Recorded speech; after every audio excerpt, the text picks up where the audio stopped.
my parents. My dad's name was Isaac Anderson, Sr., and my mom's name was Daisy Brady Anderson. Uh, they lived on a farm about 10 miles out from Natchez, Mississippi. Daddy, like I said, he was a farmer, and Mom, she stayed home and really took care of the family. My dad was also I guess you would call him a jackleg contractor. His main thing was to dig cisterns to hold water, and he did some carpentry work, like he laid drywall, and he did some plumbing. And he did this from the time that I was born until really he passed away at the age of 81. He was killed in a car accident. So like I said, he farmed all of his life. He never had a paying job that he worked with a factory or anything. So he just did odds and ends jobs for relatives and friends and peoples. He worked out of the house. He didn't really have a business or anything. So he just, like I said, worked out of his house.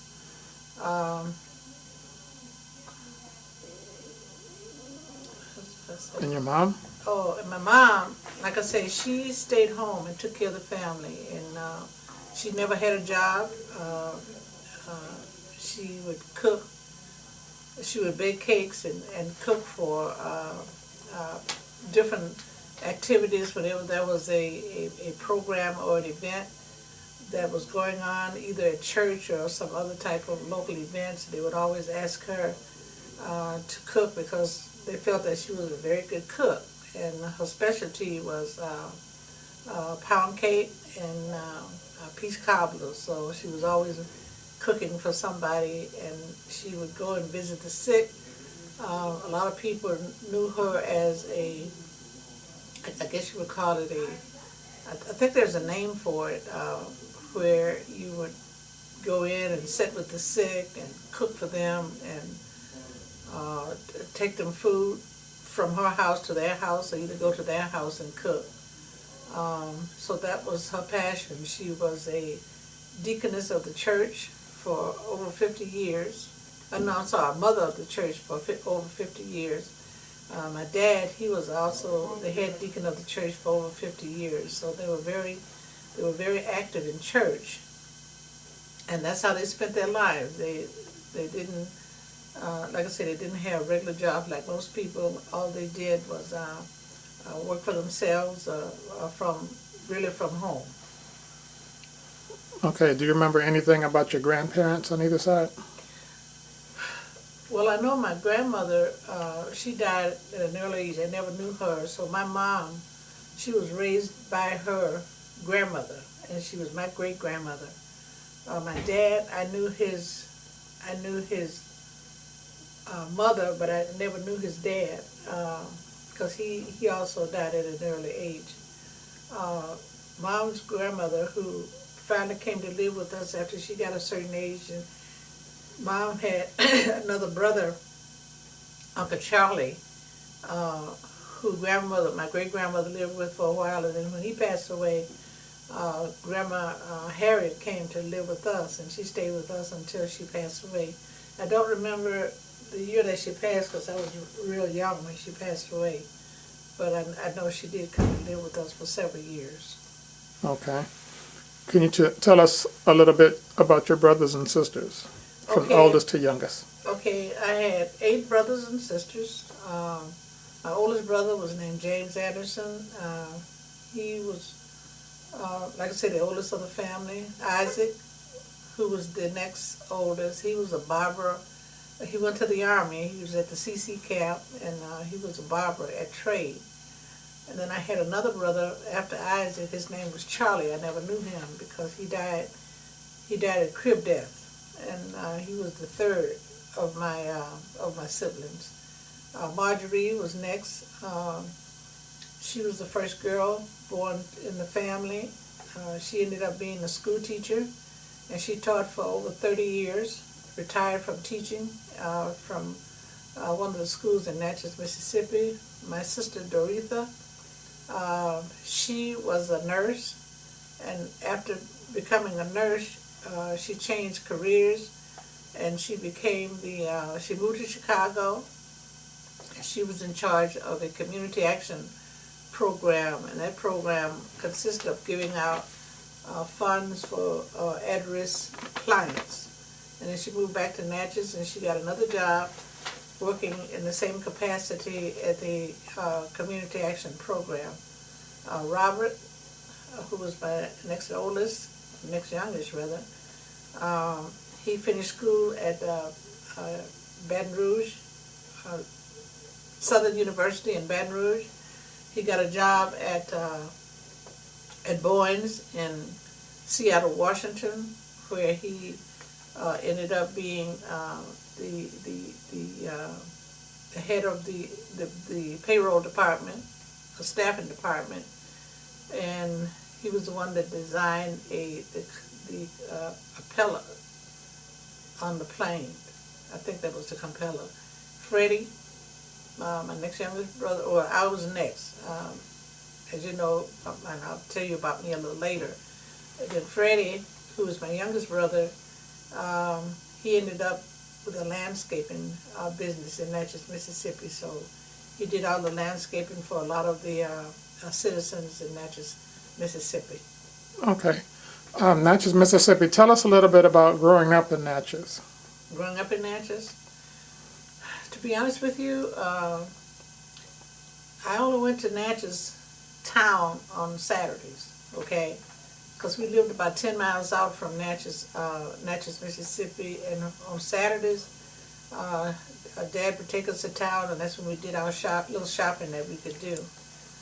We only had a couple of stores that African Americans could shop at, so I would go to Cress's, and I would go to the dollar store and get whatever wearing apparel that I needed. But as far as grocery, we really didn't have to buy much grocery because most of our groceries was raised on the farm. So, like I said, we would go to town on Saturday, spend maybe an hour or so, and go to a couple of the stores that we were allowed to shop in to buy our personal items from there. Okay, you mentioned your sister Marjorie was a school teacher. Did she teach you in grade school, or how was your grade school coming up? Yeah, she did teach me in grade school. What happened, there was a little school out on Pine Ridge. In Pine Ridge, it was a one-room schoolhouse. The first grade sat on the first row, the second grade sat on the second row, and she taught first grade. In fact, she hadn't even gotten her degree from college. She started teaching right out of high school, and she started attending college. School started in September. She started college in September, so she taught and went to school at the same time, and she finally ended up getting her master's, and then she got a job teaching in Natchez at one of the grade schools in Natchez, and that's where she retired from. I don't remember this time the name of the school. I think she's taught at two different schools, and she retired there after over 35 years of teaching. And what was the name of the school? The school? Yes, the grade school that you went to. Milford Grade School. It was a little one-room schoolhouse in Milford, out on Pine Ridge Road. Okay. And you went there all the way through 8th grade? I went through 8th grade. It was three of us that graduated from 8th grade. It was me. I was the valedictorian of the class. Nina was the salutatorian of the class, and there was one boy in the class, and his name was Earl Henry. Okay, and then you went to high school where? I went to Sadie B. Thompson High School. That was the second year that school was built. A bus used to pick us up about a mile and a half from where we lived. The bus came out on Pine Ridge Road, picked us up about a mile from my house. I had to walk across a creek to catch the bus. And I went to Broomfield High School. I started at Broomfield High School. We went there until I was in the 11th grade, and then they built Sadie B. Thompson High School, and I went my last 2 years at Sadie B. Thompson High School, and I graduated in the upper 10% of my class. Okay, and were you involved in any type of activities at the high school? I was involved my last year, and no, it was my last year. I was able to get on the basketball team. My English teacher saw me playing basketball when we used to have class tournaments, and they saw me play, and she put me on the team, and I played center forward with the Broomfield High School, and then when I went to Sadie B. Thompson, I played my last year of high school Okay. basketball for girls. And where did you learn your basketball skills? I used to just go out and was shooting the balls. And Dad finally put a basketball hoop up at the house, but it wasn't. I didn't really have any prior training. I used to just go out, and they said that I was a very good basketball shooter, if that's what you want to call it, and I was a very good guard, as a matter of fact. So I played both positions, guard and forward, and that was. They saw me play just between the classes. We would have class tournaments, and they saw me play. And Miss Haynes, who's the basketball teacher, she made me get on the team, and that was against my dad's. He didn't want me to play. In fact, I played several weeks before he even knew I was playing. So when he found out that I was playing, he was very upset and disappointed in it. But Miss Haynes talked him into letting me stay on and play. Okay. And after graduation from Sadie B. High School, what happens next? Okay, I graduated in June of 1955, and my uncle Robert, who lived in Chicago, I guess I was kind of his pet niece, and he told Mother that he wanted to pay my way through medical school, so he sent for me, and I moved to Chicago in July of 1955, and I was going to sign up for medical school, but when I arrived in Chicago, I found out that it was too late to sign up to get in school for that year, so I ended up getting a job working as a lab aide, washing test tubes in a laboratory at Northwestern University Hospital. And after working in the lab for several, I guess you could call several months, I saw that I was interested in being a lab technician. So I started school. I went to night school, and I still worked in the lab until I finished and got my certification as a lab technician. And from there, I went to Chicago University and worked in the lab there for a few months. And I had met my husband while I was working, while I was in lab technician school, and we got married. And then I moved to North Chicago in 1959, and I started working at Victory Hospital as a lab technician, and I was in charge of the chemistry lab there for about 9 years. And from there, I went to 1616 grad in a private laboratory where I worked there from 69 until 69 until 1974, and that's when I went into business. Okay. You mentioned your husband. You met your husband in Chicago? Yeah, I met him at Thorn Hall. That's where I was living while I was in school at the Northwestern the medical technology school. He was attending a great conference there for teaching shorthand. I met him there in the cafeteria in 1957, and we got engaged at Christmas and got married in March of 1958. Okay. And you have children? Yes, I have 3 children. I have my oldest daughter, Yolanda. She is a graduate of Michigan State University, and she worked, her major was business, and she worked at AT&T for several years, and then she moved to New Jersey and worked at AT&T in New Jersey. And then she came back to North Chicago and worked as my chief financial officer for several years. And then from there, she went into teaching. She got her master's degree in teaching, and she is now teaching at Old Plains School in Gurnee, Illinois. My son, Wardell Jr., he went to University of Illinois, majored in electrical engineering, He worked for Ameritech for several years, and he worked for Ameritech for several years, and he's now out on medical retirement after having a kidney and a pancreas transplant, which he's doing very well. My youngest daughter, Cassandra, she graduated from um, Lewis University in Evanston, Illinois, and she also went to Northern and got her master's. She has 2 master's degrees and a doctorate degree in early childhood education and also administration. And she's now the principal of Forrestal School at the Navy base. Okay. And do you have any grandchildren?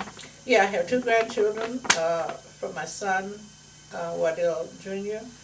I have a grandson, Wardell III, and I have a granddaughter, Chastity Brooks. Okay. You mentioned you worked in the medical field until 1974, and you started a business? Yeah, I started a daycare center. We opened in April of 1974. And the reason that I went into daycare is because I had trouble finding good daycare for my children while I was working, and I would take my kids to a private daycare center, and they would get sick, and I had to take off of work because I didn't have a babysitter. And I tried putting my kids in a daycare center in the North Chicago, Lake County area, and most of the place would not accept them because of our color.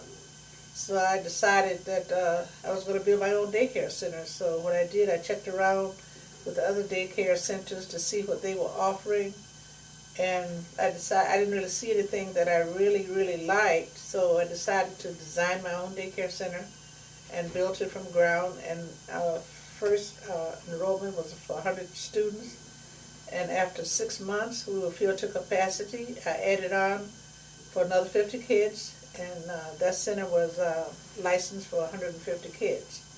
And the name of that center? Pardon me? The name of that center? The name of the center is Tots and Toddlers Daycare Center. Okay. And after a couple of years, I had parents who really talked me into building an infant center because they would have an older child, 3 years old and up, that was coming to Tots and Toddlers, and they had to find another center, another babysitter across town to take their babies. So they really talked me into building a infant center from 6 weeks up to age 3. So that means that they could bring their baby, their children, to Daisy's Nursery, which was right next door to Tots and Toddlers, and they didn't have to travel across town to take another one of their children. Okay. And it looks like it didn't stop there.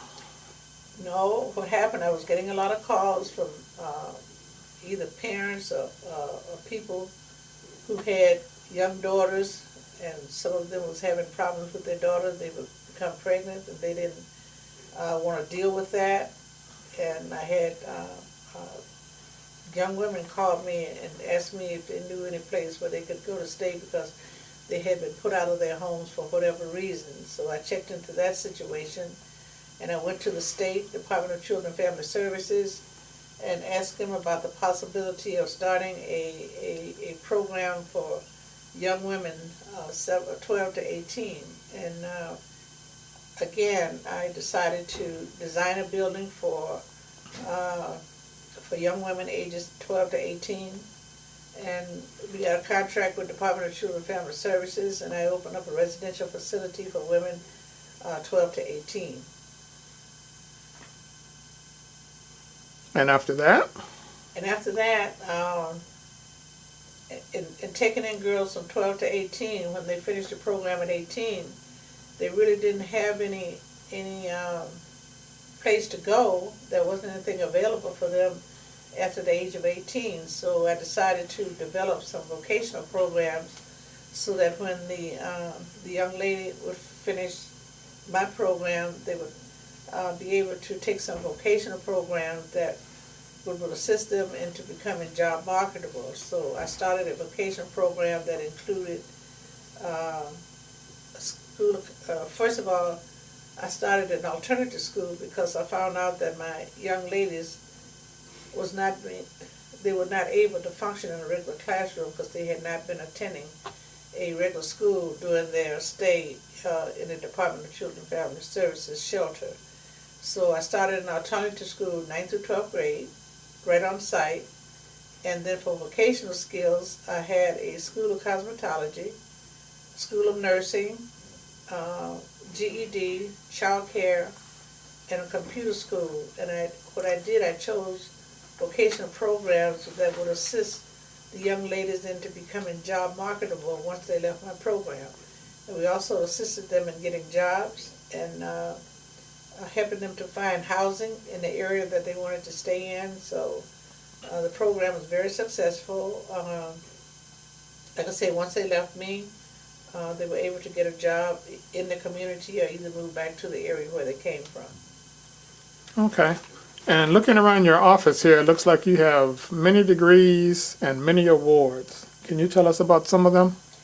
Okay, I've been very blessed to have been recognized for the work that I've done here with my programs. I've received all types of awards. I have Business of the Year Award, the most influential African American in Lake County. I have Woman of the Year Awards. I have several resolutions from the state of Illinois that includes, well, really resolutions for the work that I do. Proclamations from mayors of the different cities and the senators and Congress. And also I received 4 doctorate degrees. There's a college in Alabama, Birmingham, Alabama, called Faith Grant College, that they send their directors across the United States and they look for people who have done extraordinary things. And I was chosen, my name was recommended to their board of directors to receive a doctorate degree. My first doctorate degree was in laws and education. They sent someone out again in the next year or so, and my name was also again submitted to Faith Grant College to receive a degree in humane letters and literature. So at this point I have 4 earned doctorate degrees, and they're based on the things that I have done. Okay. And looking around your office, I see a picture of President Obama. What is that about? Okay, President Obama. In August of 2010, Lisa Brown called me, it was really July, I think, of 2010. Lisa Brown called me from President Obama's office out of Washington, D.C., and she said, I'm calling from President Obama's office out of Washington, D.C., and I was calling to let you know that you have been nominated to receive the Citizen Medal, which is the second highest medal in the nation. And she said that I would get back with you in a couple of weeks to let you know whether or not you have been chosen. She called me back in 2 weeks and said, Dr. Brooks, I was calling to let you know that we had nominated, there was over 6,000 nominations, and you have been chosen to receive the second highest medal in the nation. So it was 13 of us that received the medal. We went to Washington, D.C., and the ceremony was performed in the Gold Room out of the White House at Washington, D.C., and I did receive that medal. Oh, that's great. So tell us, Dr. Brooks, what would you like your legacy to be? How would you like to be remembered? Well, I would like to be remembered because the vision and things that I have done, it really was a vision from God, and I would just like to try and keep that vision that He gave me to help those at-risk clients to become really sufficient and independent, financially independent. So I want to be remembered as being a human resource person that was able to give clients a second chance in life. Okay. And if someone were to write a book about you, is there anything else that you would like added to that book? I'm not really sure what, I guess I call myself a modest person. I've had problems talking about what I've done and what I do. I just do things not looking for any type of recognition or anything. It's just that um, I just want them to remember me as a, oh, there's a word, philanthropist, is that it? Philanthropist? Yeah, philanthropist, because that's what he was being called. Mm-hmm. That's it? Hmm? Is that it? Good enough for right now. Okay, thank you. Hmm. Okay, tell us anything else you would like to add. I'd just like to add that during my childhood, I mentioned to you that I went to a one-room schoolhouse, but during my early childhood, I lived on a farm, and I used to pick cotton. I milked the cows, I fed the chickens, and did all the things that one would do on a farm. We